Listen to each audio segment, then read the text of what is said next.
চাকরি পরীক্ষা আপনি পিছিয়ে থাকার একটি বড় কারণ হচ্ছে এই জ্যামিতি, কারণ জ্যামিতি আপনার কাছে অনেক কঠিন মনে হয়, যার কারণে আপনি এই জ্যামিতিকে স্কিপ করেন।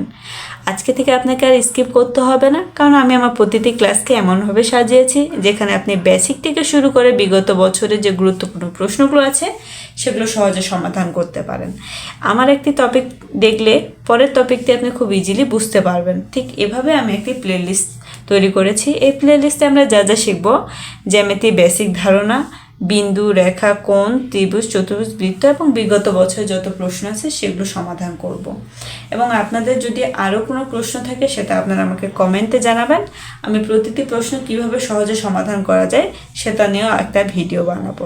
তাই আপনি যদি জ্যামিতিতে সত্যিই ভালো করতে চান এবং সহজভাবে বুঝতে চান, সেক্ষেত্রে অবশ্যই আমার ইউটিউব চ্যানেলটিকে সাবস্ক্রাইব করতে হবে এবং আমার ফেসবুক পেজটিকে ফলো দিয়ে আমার প্রতিটি ভিডিও আপনাকে দেখতে হবে। তাহলে আপনার কাছে জ্যামিতি খুব সহজ হবে এবং পরীক্ষায় আপনি জ্যামিতিতে আর পিছিয়ে থাকবেন না।